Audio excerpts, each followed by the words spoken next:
Bom dia, gente. A Maria Clara me apresentou, eu sou o Felipe. A gente ainda não se conhece, né, Leonardo? A gente não teve aula junto ainda. Mas eu fiz um trabalho que é o aprimoramento da estimativa de vazões em áreas com pouca informação com auxílio de redes neurais artificiais. Eu e a Maria Clara que estava me orientando. Então, um pouquinho de por que eu resolvi fazer esse trabalho com esse contexto. A superfície terrestre é composta por cerca de 70% de água. Então, a gente tem bastante água, mas 95,6% encontra-se nos oceanos. Aí, ainda do que é água doce, 68,7% está em locais de difícil acesso. Então, desse total de água que a gente tem, só 1,1% de toda a água do planeta está prontamente acessível para o consumo humano de uma forma fácil da gente acessar. A escassez hídrica é responsável por conflitos em todo o mundo. Aí aqui um exemplo de um conflito que acabou gerando uma guerra entre o Irã e o Iraque, lá pelo ano de 1980, que se desencadeou por conta do controle do rio Chat El Arabi. E aqui no Brasil, com a Lei Federal 9.433 de 1997, foram instaurados os comitês de bacias hidrográficas. Para quem é da área sabe o que é, mas isso aqui é um grupo de pessoas que tem pessoas ligadas à política, pessoas ligadas mesmo à parte específica, que fazem o controle dessas bacias, sabe? Ficam ali monitorando essas bacias, se houver algum conflito, elas podem conversar com as pessoas. Então, entre 1985 e 2021, a área não vegetada do país passou de 4 para 6 milhões de hectares. O que equivale mais ou menos ali para efeito de comparação 2,5 vezes a região metropolitana de São Paulo. E eu peguei essa data aqui de 1985 para 2021 porque é o que tem no Mapa Biomas e é onde esse trabalho foi feito. Eu fiz nesse intervalo de datas por conta do que a gente tem lá no Mapa Biomas. O acesso à água é de prioridade para o consumo humano, seguido da utilização e criação de animais. Então a gente tem que garantir que a água seja utilizada pelas pessoas, tanto para o consumo, que aqui homens precisam de no mínimo 2,5 litros de água por dia e mulheres precisam de 2 litros. E ainda, se for atender ao saneamento básico, o mínimo do mínimo que a pessoa precisa ter é algo em torno de 14 litros de água por dia. Aí ainda aqui na introdução, as ferramentas computacionais são essenciais em modelagens e problemas de hidrologia. Dentre elas é possível citar o QGIS e o Python com o GeoPandas e o Pandas, que usa lá por trás a NumPy. Então eu usei essas ferramentas nesse trabalho para conseguir, de uma forma mais rápida, conseguir fazer os cálculos e tudo que precisava fazer. Atualmente também é possível notar o crescimento em torno da inteligência artificial e os aprendizados de máquina. Então, nesse contexto, esse trabalho se propõe em criar uma metodologia que auxilia a determinação das vazões de referência, que seria no caso a Q710 e Q3010. Ainda para quem não é da área, Q710 e Q3010 a gente usa geralmente para estimar vazões mínimas, que são as vazões, por exemplo, eu vou fazer uma captação de água, então eu preciso saber quanto que é o mínimo de água que precisa ter lá, eu uso a Q710 e a Q3010, um exemplo aqui. E a Q90 e Q95, geralmente elas são usadas para cheias, por exemplo, que é um exemplo que a Maria Clara dá para a gente na aula, quando eu vou colocar a casa de bombas de uma estação elevatória, de alguma coisa que vai captar água. Então eu uso a Q90 e a Q95, a curva de permanência, para ver qual que vai ser a cheia daquele lugar, para eu não colocar minhas máquinas em um lugar que vá ter água em algum momento, em alguma cheia. Agora, então, meu trabalho, a parte mais importante dele é a metodologia, não tanto os resultados, porque eu tive resultados bons e resultados ruins, mas sim o foco na metodologia, que foi a obtenção dos dados, depois o processamento desses dados, treinamento da rede neural artificial e depois a validação dos resultados. Aqui na metodologia, o que eu utilizei? Eu tive que utilizar 2 computadores, um deles com 12 núcleos e 12 GB de memória RAM e um com 12 núcleos e 32 GB de memória RAM. Os 2 computadores permitiam métodos em paralelo e isso foi muito importante porque é muito demorado trabalhar com esse volume de dados. No final, eu tive 60 GB de arquivo, eu não precisaria ter tudo isso, porque na medida que a gente vai fazendo, a gente vê o que a gente precisa e o que não precisa, mas eu tive que trabalhar com 60 GB de dados. E para mim fazer a obtenção total dos dados, demorou 14 dias. O computador ficou 14 dias rodando direto para fazer a obtenção de todos esses dados. Então, quando eu ia fazendo uma coisa em um, eu passava para o outro e assim eu ia alternando entre os 2 computadores. Aqui na parte de obtenção dos dados, eu usei as estações pluviométricas e pluviométricas disponibilizadas pela Agência Nacional das Águas. Aqui a gente consegue ver a distribuição delas no Brasil. Depois eu vou entrar em um pouquinho que isso foi um problema para mim. A gente ainda tem essa biblioteca HydroBR, que é do Carvalho, que ela está atualizada agora em 2023. E eu não utilizei ela facilita para pegar esses dados e tudo, mas porque eu acabei vendo que ele fazia um pré-processamento dos dados e também tinha alguns dados que ele já deixava lá pré-processado. Isso para mim não era interessante, porque eu queria mesmo pegar os dados brutos, fazer o tratamento deles e tudo mais. Então, para isso, eu utilizei a biblioteca Request e a XML to Dict para me transformar o XML em um dicionário de dados e conseguir trabalhar com isso, que é lá no Python, e fiz a conexão com a API da ANA. Ainda aqui na obtenção dos dados, eu utilizei, igual eu já comentei, de 1985 a 2021, porque o MAP Biomas oferece suporte para esse intervalo de datas, esse intervalo de anos, no caso, lá é por ano. E no final eu tive mais de 14.698.000 dados de vazão, são vazões diárias, então seria por dia, e mais de 70.110.000 dados de chuva. Aí aqui eu coloquei uma curiosidade, que se eu demorasse 1 segundo para fazer cada ciclo de conta nessas chuvas, eu demoraria 811 dias para terminar o trabalho. Então, eu tive que mexer com metodologias lá da NumPy, para quem conhece, que facilitava esses cálculos e tornava mais rápido. As chuvas foram agrupadas em médias de 90, 30, 90, 60, 30, 15 e 7 dias anteriores ao dado de vazão, para eu tentar fazer uma relação entre a chuva que aconteceu e a vazão que estava sendo registrada. Aqui, na obtenção dos dados ainda, o uso e ocupação do solo, aqui tem um exemplo para o ano de 2020. Os dados obtidos no MAP Biomas com resolução espacial de 30 por 30 metros. Então, são quadradinhos de uso e ocupação do solo que representam 30 por 30 metros. E aqui tem um mapa do Brasil inteiro.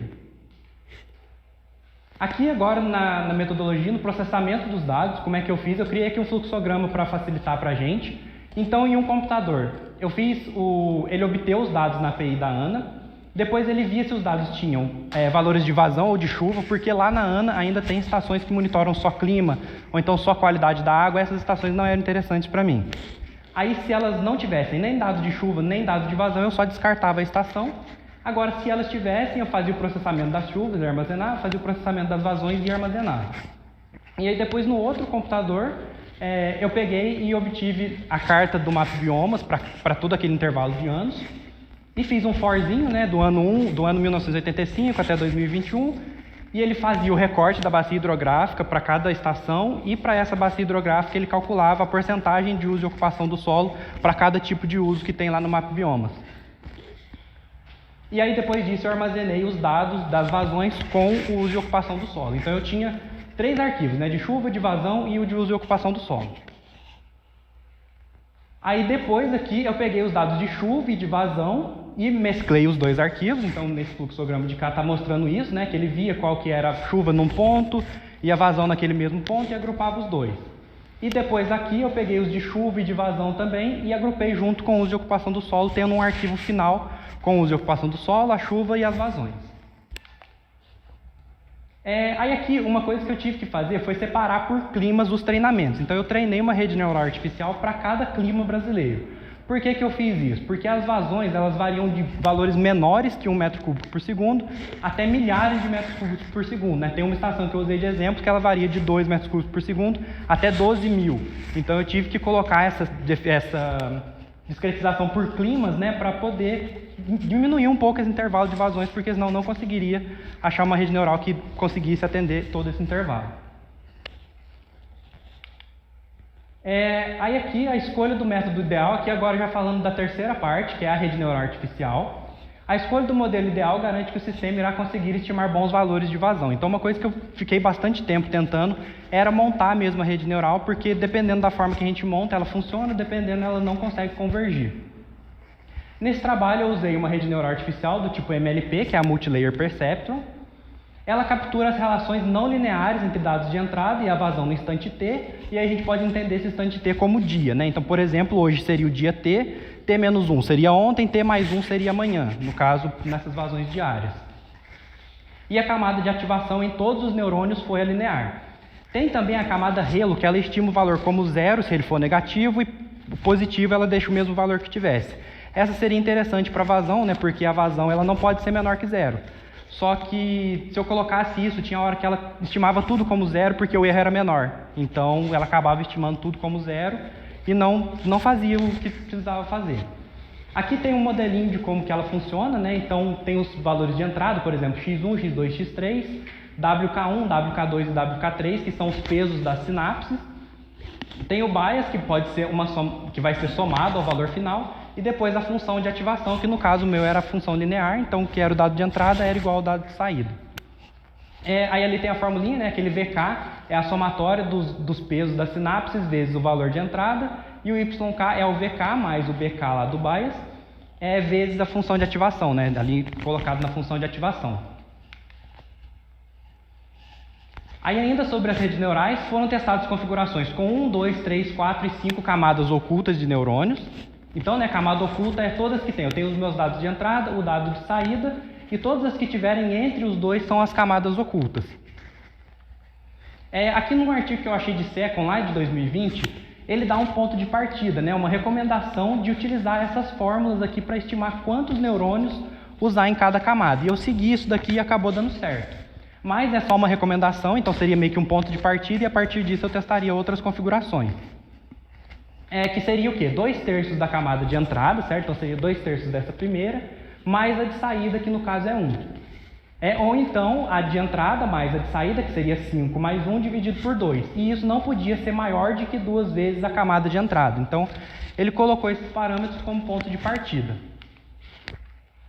Aí agora, então, entrando na parte da validação dos resultados, eu usei o viés relativo, que é o quê? A média das vazões observadas menos a média das calculadas, dividido pela média das observadas vezes 100%, porque esse valor é em porcentagem.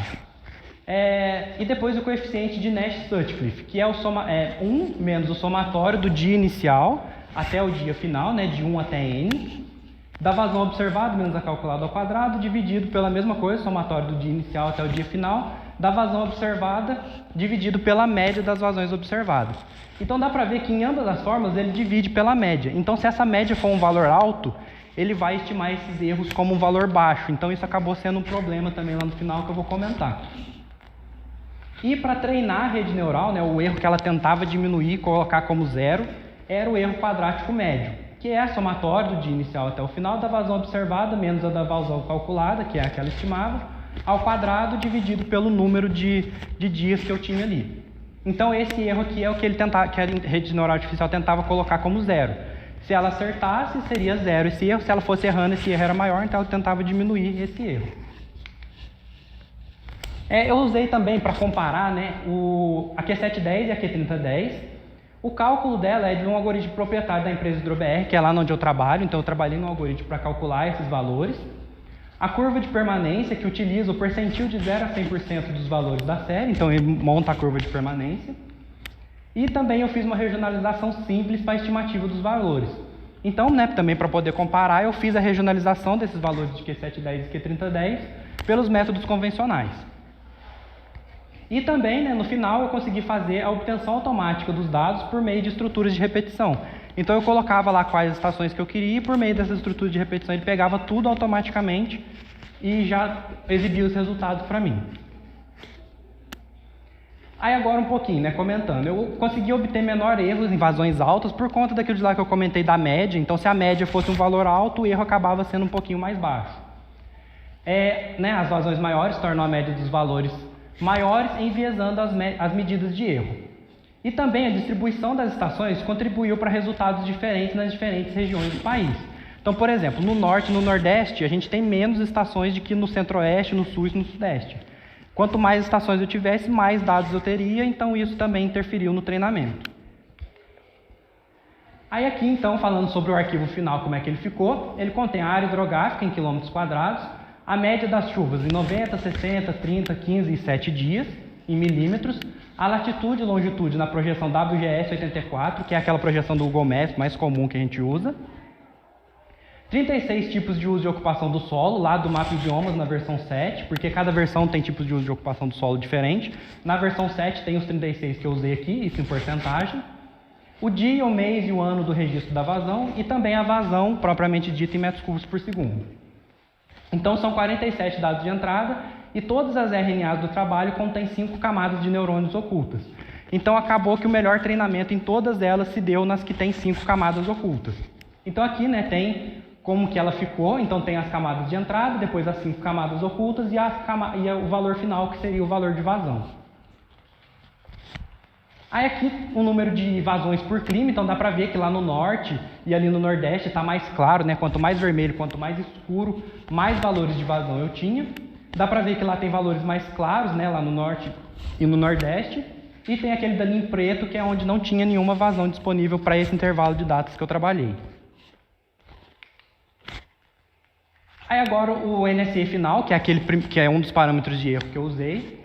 Então dá para ver, né, também que aqui no sudeste, aqui na parte do centro-oeste, ficou um resultado melhor. Esse quanto mais verde claro aqui for, melhor é o resultado. E quanto mais próximo do preto, pior o resultado. E dá para ver também ali em azul que deu um resultado razoavelmente bom num local que tinha poucos valores de vazão, né? Se a gente voltar aqui, é um lugar que tinha poucos valores de vazão, mas que deu um resultado relativamente bom. Eu vou explicar isso aqui também por que aconteceu.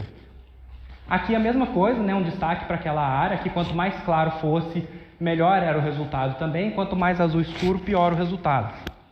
Então dá para ver também que ali ele teve um resultado razoavelmente bom, mesmo tendo poucos valores de vazão. E aqui, né, eu analisei 4 estações para poder fazer as comparações. Aí dessas foram a 5605500, a 61868080, que está no clima de zona tropical Brasil Central, com 3 meses secos, que é úmido e de temperaturas subquentes, que teve um NSE de 0,639, que foi o melhor resultado que eu consegui obter. Também a 64618000, que está na zona tropical Brasil Central, com 1 a 2 meses secos, que é úmido e com temperaturas subquentes, com média entre 15 e 18 graus Celsius, em ao menos um mês no ano, que teve um NSE de 0,57, que foi o segundo valor melhor que eu tive também. E a 15800000, que está na zona equatorial, que é uma mais lá no norte, na bacia do Amazonas, com 1 a 2 meses secos, que é úmido com temperaturas quentes, com média maior que 18 graus Celsius em todos os meses, que teve um NSE de 0,296, que se for ver é um resultado razoavelmente bom, só que a gente vai ver que os resultados dela não foram interessantes. Agora para a primeira estação, né? Então essa aqui é a evolução de uso e ocupação do solo dela de 85 até 2021, eu fiz um gifzinho ali para a gente poder analisar. E também eu fiz o cálculo das vazões de referência aqui, que foi da série observada, então isso aqui seria o valor real de Q710 e Q3010, 4,81 e 4,67. O valor estimado pela rede neural artificial, ela estimou uma série de vazões, e com essa série de vazões eu fiz o cálculo da Q710 e da Q3010. E pela regionalização. Então dá para ver que pela regionalização ainda está mais próximo da série observada de que o que a rede neural artificial estimou. Aqui, né, as vazões diárias dela, então deu para ver que a rede neural artificial, que é o que está em verde por trás, ela conseguiu acompanhar onde tinha mais cheias e onde tinha mais secas. Não está um resultado perfeito ainda, mas ela conseguiu acompanhar, né, os valores de cheia e de secas. Aqui também o histograma, então isso aqui é a média das vazões por mês, de janeiro a dezembro. Dá para ver também que ela conseguiu encontrar quais são os meses mais secos e os meses mais chuvosos. E aqui a curva de permanência. E a curva de permanência ficou bem em cima uma da outra. Agora passando para a próxima estação, também dá para ver ali a evolução do uso e ocupação do solo dela. Aqui a vazão de referência na série observada, então dá para a gente comparar, né, da série observada com a série estimada. Já foi um resultado bem mais próximo que da anterior, que era, né, aproximadamente 2 vezes da série observada. Essa aqui não, essa aqui já está bem mais próximo. E uma coisa interessante é que pela regionalização mais simples que eu faço lá, ele não conseguiu calcular. Passei aqui. Né, que pela regionalização ele não conseguiu calcular. Então eu teria que mudar os parâmetros da regionalização, tentar fazer ela de uma forma diferente, para que ele conseguisse estimar os valores da Q710 e da Q3010. Então, nesse caso, com os parâmetros de entrada que eu já deixei fixos, a rede neural artificial acabou sendo melhor que a regionalização. Aqui dá para ver que ela conseguiu acompanhar bem o real com o estimado, né? Ela conseguiu encontrar direitinho como é que ficou. Aqui também no histograma também dá para ver que ela conseguiu acompanhar. A curva de permanência é a mesma coisa, ali no início ela ficou um pouquinho mais discrepante, né? E passando agora para uma que teve um resultado um pouquinho pior, né? Essa daqui, o NSE da série foi 0,57 e o da estação propriamente dita foi -2. Esse valor de NSE eu não falei anteriormente, mas ele varia de menos infinito até 1, e o ideal dele seria ele estar entre -1 e 1 para ter algum resultado que dê para utilizar. O viés relativo foi de 2% da série toda e da estação foi de 8%. Tanto que nessa aqui ele nem conseguiu calcular a Q710 pela série estimada pela inteligência artificial. Então aí nesse caso seria mais interessante usar da regionalização mesmo. E dá para ver também a evolução do uso e ocupação do solo ali. Aqui, tá vendo? Ele nem conseguiu encontrar um padrão entre as vazões registradas e as vazões estimadas. O histograma ele acabou ficando parecido, mas eu acredito que foi um pouco de sorte desse histograma ser uma coisa mais constante, sabe? Então não é que realmente ficou igual. A curva de permanência, a mesma coisa, acabou batendo ali, mas talvez por coincidência. E aqui, por último, a estação, onde a gente teve um Nash de 0,296, porém o da estação foi de -35, a hora que eu testei uma estação específica. E aqui o viés relativo foi de 0,95% e o da estação de -558%. Então isso aqui é mais ou menos como se ela tivesse tido 558% de erro. Dá para ver aqui também na vazão de referência da série observada, que foi 56, da série estimada, que está ali na casa dos 9.000, e na regionalização, que foi 78. Então ela com certeza não deu certo nesse e ficou muito longe dos valores reais. Aqui também dá para ver nas vazões diárias que ele nem tentou estimar, ele deixou tudo fixado em 9.000, que é aquilo que eu comentei no início, ele fixando tudo em 9.000, o erro é menor de que se ele tentar estimar algum valor, que o erro vai ser muito maior que isso. Então ele nem conseguiu acompanhar esses valores. Aqui o histograma a mesma coisa, está tudo lá na casa dos 9.000. Curva de permanência, a mesma coisa. E agora, né, comentando um pouquinho por que aconteceu isso, de onde que vem esses resultados. O clima da estação 158.00000 teve o viés relativo e o Nash alto, né, valores relativamente bons. Porém, porém os resultados foram ruins.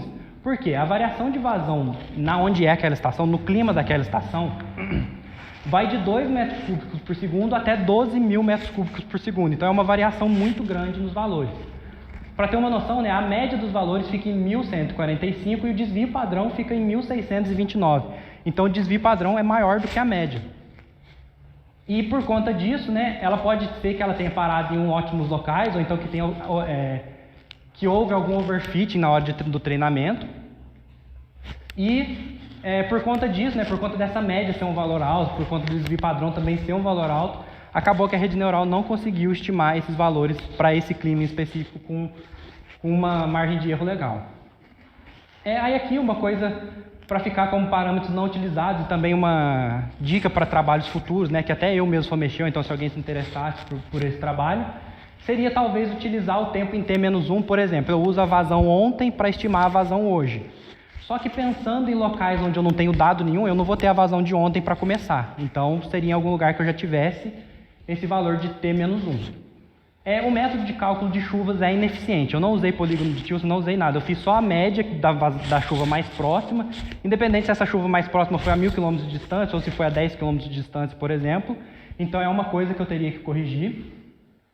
A distribuição das estações, né, como eu comentei, em locais tem mais estações, os locais tem menos. E uma coisa que eu percebi são que os dados de data não são relevantes, que eu coloquei lá no treinamento dia, mês e ano. Mas eu não preciso desse dado, porque se eu já tenho a chuva, se eu já tenho o uso e ocupação do solo, esse dado meio que é irrelevante para a hora de treinar. Para obter os dados eu preciso, porque eu preciso saber o dia de cada vazão, mas na hora do treinamento eles são irrelevantes. Então aqui como conclusão, que foi possível criar um sistema automatizado que calcula as vazões de referência para qualquer ponto no país. Independente se vai ser pela regionalização, pela rede neural ou então pelos valores da própria estação, ele consegue calcular a vazão de referência em qualquer ponto do país.